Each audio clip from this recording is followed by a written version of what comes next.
A Premier League tem um grupo restrito de candidatos ao título. Durante os anos 2000, por exemplo, o quarteto formado por Manchester United, Arsenal, Chelsea e Liverpool ficou conhecido como Top 4, apesar da taça ter demorado para chegar a Anfield. O Manchester City só se juntou ao clubinho quando passou a ser bancado pelos Sheiks, e o Leicester foi o ponto fora da curva mais ponto fora da curva que já existiu. Mas a lista também tem um integrante que sequer disputa a primeira divisão há mais de uma década. Como o Blackburn foi parar ali?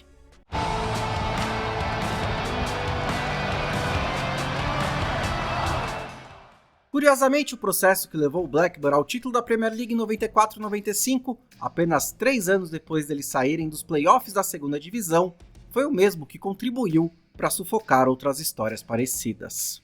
Um cara com muito dinheiro. O culpado aqui não era um oligarca russo ou um monarca árabe, mas um torcedor do clube chamado Jack Walker, que nem era tão rico quanto os atuais bilionários da Premier League. As 30 milhões de libras que ele investiu ao longo de 5 anos, mesmo corrigidas para a inflação, hoje em dia dariam para no máximo um reforço decente. Mas no início dos anos 90, foram suficientes para rechear um elenco comandado por Kenny Dalglish e estrelado por Alan Shearer. Potência nos primórdios do futebol inglês, o Blackburn havia passado por várias tentativas infrutíferas de retornar à primeira divisão, quando caiu de vez nas mãos do magnata da indústria metalúrgica em janeiro de 91. Walker nasceu em uma família de classe trabalhadora de Blackburn e foi operário antes de herdar o negócio do pai. Ele transformou uma pequena empresa de sucatas em uma gigante do aço, aproveitando a reconstrução do Reino Unido depois da Segunda Guerra Mundial. Quando seu caminho e o do futebol se cruzaram, ele tinha uma fortuna estimada em centenas de milhões de libras e estava entre as 30 pessoas mais ricas do Reino Unido. Na primeira temporada sob nova administração, o Blackburn escapou por pouco do rebaixamento na segunda divisão. E o início da campanha seguinte não foi tão promissor, então o Walker foi buscar um novo técnico. Kenny Dalglish, um jogador histórico do Liverpool, que como treinador, e às vezes como os dois ao mesmo tempo, havia conquistado 3 títulos de Liga e 2 de Copa nos anos 80. Ele deixou Anfield em fevereiro de 1991, abalado com o impacto da tragédia de Hillsborough, e apenas 8 meses depois foi convencido a voltar a trabalhar em um ambiente com menos pressão. Após uma temporada de altos e baixos em 1991-92, o Blackburn conseguiu vaga nos playoffs da segunda divisão e alcançou a promoção derrotando o Leicester em Wembley. O Blackburn retornou à elite em um momento de transformação do campeonato inglês, com a injeção de dinheiro dos direitos de transmissão e a abertura para jogadores de todos os países, começava a era Premier League. O Blackburn se adaptou bem ao novo modelo de gestão, investindo alto para sua primeira temporada na elite em 27 anos, 11,4 milhões de libras, quase o dobro do segundo que mais havia gastado. A espinha dorsal do futuro campeão começava a ser montada. O xerifão escocês Colin Hendry ganhou a companhia de 2 jovens promessas do futebol escandinavo, o norueguês Henningberg e o sueco Patrick Andersson. A lateral esquerda passou a contar com Graham Lesaux, ex-Chelsea, e o meio-campo com Stuart Ripley, contratado a peso de ouro do Middlesbrough, e com o talentoso Tim Sherwood. O principal reforço, é claro, estava no ataque. Alan Shearer. O garoto de 22 anos havia estourado com a camisa do Southampton e já atraiu o interesse de Manchester United e Liverpool. No entanto, depois da Eurocopa de 92, fechou com o Blackburn mesmo, como a contratação mais cara de um clube britânico naquela época, 3,6 milhões de libras. Na primeira temporada completa com Kenny Dalglish, Shearer marcou 10 gols em seus 10 primeiros jogos pela Liga Inglesa, e o Blackburn até chegou a terminar o primeiro mês na ponta da tabela. Mas Shearer rompeu os ligamentos do joelho em dezembro e sem o artilheiro não deu para manter o ritmo. O Blackburn acabou na 4ª colocação, a 1 ponto de conseguir vaga na Copa da UEFA. Animado com a boa campanha, Walker continuou investindo alto. Mais 10 milhões de libras em reforços como os meias David Batty e Paul Weghorst, ambos dividindo o posto de 5ª maior compra dos clubes britânicos naquela época, a 2,75 milhões de libras cada um. A grande novidade, porém, foi o goleiro Tim Flowers, do Southampton e da seleção, que se tornaram o jogador mais caro da sua posição na história do futebol inglês. Com um time mais redondo e Shearer de volta ativa, o Blackburn ficou um pouco mais próximo do título na temporada 93-94. Não tanto assim, porque Sir Alex Ferguson começava a construir uma máquina no Manchester United. Começou a campanha com tudo e chegou a abrir 15 pontos em janeiro. Uma queda de desempenho até permitiu a aproximação do Blackburn, principalmente depois da vitória no confronto direto em abril, que reduziu a distância para 3 pontos. Mas o United pisou no acelerador na hora H e acabou campeão com 8 pontos de vantagem. De qualquer maneira, o Blackburn dava um passo à frente e havia se classificado para a Copa da UEFA. E para a temporada seguinte, ganhou a peça que faltava para ficar completo. Quer dizer, ganhou é jeito de dizer, porque Chris Sutton foi caro pra caramba. 5 milhões de libras, novo recorde de transferências. Revelação do Norwich de 21 anos, havia marcado 25 gols na temporada anterior e com um ótimo porte físico, se tornou o parceiro ideal para Alan Shearer. O quebra-cabeças estava montado. Flowers era um dos goleiros mais respeitados do futebol inglês naquele momento. A linha de zaga contava com bastante solidez entre Colin Hendry e Ian Pearce. Berg, mais preso à lateral direita, aumentava a segurança e dava liberdade às subidas de Lessot no outro lado do gramado. Dalglish usava um clássico esquema 4-4-2 ao estilo inglês, com 2 linhas de 4 garantindo compactação e um bom fluxo pelos lados, com os pontas Stuart Ripley e Jason Wilcox. Por dentro, Mark Atkins era o cão de guarda e ao lado de Wilcox, o único remanescente da era pré-Walker entre os titulares. E quem pensava o jogo era Tim Sherwood, talentoso meia que dava o toque de classe na distribuição e era responsável pelo jogo vertical do Blackburn. Mas a alma da equipe era sem dúvida a dupla de ataque. Juntos, Shearer e Sutton marcaram 49 dos 80 gols do Blackburn naquela campanha. Se você quiser mais conteúdo do meio-campo, nós temos uma newsletter, com edição exclusiva para assinantes na terça-feira e outra gratuita, aberta para todo mundo, na sexta-feira. Esse canal também tem um clube de membros que concede acesso à newsletter exclusiva a partir do plano centenário, além de outros benefícios, como um grupo de WhatsApp para bater papo sobre futebol.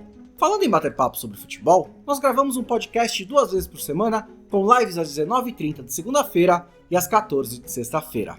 E depois, ele aparece no seu agregador favorito. E se você gostou desse vídeo, considere se inscrever no canal, dar um like, compartilhar, contar para seus amigos. Tudo isso ajuda bastante. O grande favorito ao título ainda era o Manchester United, bicampeão da Premier League com Eric Cantona e outros astros como Peter Schmeichel, Paul Ince, Roy Keane e Mark Hughes. Quem também ganhava força era o Liverpool, encabeçado pelos veteranos Ian Rush e John Barnes e com as promessas Robbie Fowler e Steve McManaman. O Tottenham corria por fora aproveitando a Copa do Mundo para dar peso ao seu time com Jürgen Klinsmann e George Popescu. E o Newcastle de Kevin Keegan tinha Andy Cole, autor de 34 gols na temporada anterior. Apesar da concorrência forte, o início do Blackburn foi satisfatório. 7 jogos de invencibilidade que o levaram à vice-liderança. Ao mesmo tempo, a campanha na Copa da UEFA naufragava logo na primeira rodada contra o Trelleborg da Suécia, o que por outro lado lhe permitiria dar atenção máxima à Premier League. Mas as coisas ainda não estavam correndo tão bem assim. Pela 11ª rodada, o Blackburn perdeu o confronto direto contra o Manchester United em Ewood Park, depois de ficar 2 vezes à frente. Depois desse resultado, o Blackburn acordou para a vida e reagiu como um grande campeão. Até janeiro, o time de Kenny Dalglish emendou 11 vitórias e apenas um empate. Ninguém conseguiu impedir que os Rovers assumissem a liderança em meados de novembro. O Newcastle, que aparecia em primeiro até então, começou a exagerar na quantidade de empates.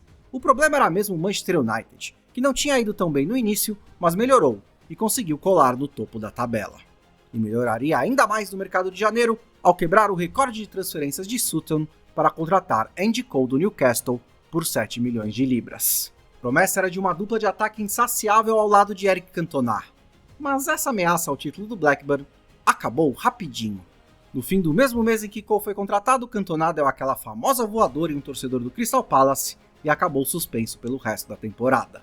O último jogo de Cantona antes desse episódio havia sido justamente contra o Blackburn em Old Trafford, onde ele fez o único gol da vitória por 1-0 do Manchester United, que encerrou a sequência de 11 jogos de invencibilidade dos adversários. Depois de uma breve oscilação em que perdeu e recuperou a liderança, o Blackburn foi, a cada gol de Alan Shearer, se mantendo no topo da tabela. Às 6 rodadas do fim, sustentava uma vantagem de 8 pontos para o Manchester United, mas passou a tropeçar. Venceu apenas 2 das 5 partidas seguintes e a vantagem caiu para apenas 2 pontos. A definição ficaria para a rodada final e o desafio não era nada fácil. O Liverpool em Anfield, enquanto o Manchester United visitava o West Ham no Upton Park. O Blackburn não foi capaz de cumprir o seu papel naquele 14 de maio de 1995. Shearer abriu o placar, mas Barnes e Jamie Redknapp, com um gol aos 45 do segundo tempo, buscaram a virada para o Liverpool por 2-1. Uma vitória simples daria o tricampeonato ao Manchester United, mas ela nunca aconteceu. Os Red Devils também tropeçaram e não passaram de um empate por 1-1 contra o West Ham, e a taça caiu nas mãos do capitão Sherwood. Walker era aclamado por ter realizado o sonho da torcida do Blackburn. Walker é um torcedor, não um caçador de glórias ou um animal político. Ele não participa da política do futebol, só quer ver o Blackburn vencer. Diferentemente da maioria dos torcedores, ele está em uma posição para fazer isso. Qual de nós, na mesma situação, não seria igualmente tentado? Ao mesmo tempo, ele era apontado como culpado de elevar os gastos da Premier League e criar um abismo financeiro entre os clubes. Apenas o começo de um problema que cresceu exponencialmente com a entrada de atores milhões de vezes mais ricos que ele. Entre os jogadores, o mais celebrado foi Alan Shearer, artilheiro e eleito craque da Premier League nos prêmios de maior prestígio da Inglaterra. Dalglish também faturou o prêmio de melhor técnico para completar a consagração do Blackburn. Jack Walker até investiu para a primeira participação do Blackburn na Liga dos Campeões, mas menos do que vinha fazendo até então. E uma das suas declarações foi meio que um acidente de caminhão.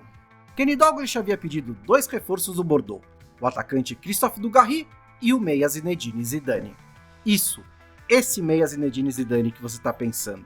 E a resposta do magnata foi a seguinte: por que eu vou querer Zidane se nós temos Sherwood? Por melhor que Sherwood fosse, sabe? O próprio Dalglish deixou o banco de reservas e se tornou diretor, colocando as rédeas nas mãos do assistente Ray Herford. A campanha europeia foi um desastre, na lanterna de um grupo que tinha Spartak Moscou, Legia Varsóvia e Rosenborg. No campeonato inglês, ficou apenas em 7º lugar. E a derrocada seria rápida. Alan Shearer saiu para o Newcastle em 1996, e apesar de ter recebido 18,5 milhões de libras por ele, Jack Walker fechou a torneira dos investimentos. O desmanche ficou completo com as vendas de Lesso, Berg, Warhurst e Pearce em 1997. Com a chegada de mais jogadores estrangeiros e a Lei Bosman, a inflação do mercado de transferências, para a qual Walker havia contribuído, foi ficando cada vez pior. E era muito difícil manter o Blackburn sustentável em uma cidade com 100 mil habitantes e um estádio para apenas 30 mil torcedores. Em 1998-99, 4 temporadas após o título, o Blackburn foi rebaixado na Premier League. Retornou logo, e depois de um período de estabilidade no meio da tabela, caiu novamente em 2012-2013, e ainda não conseguiu voltar. Walker faleceu vítima de um câncer em agosto de 2000, poucos meses depois do ponto final do time que havia montado. E por mais que o Blackburn não tenha se mantido entre os primeiros, nenhum outro torcedor do Blackburn pode culpá-lo de não ter se esforçado em nome do clube. Ou como Alan Shearer colocou, a palavra benfeitor poderia ter sido inventada para Jack Walker. Ele deu um orgulho à cidade de Blackburn.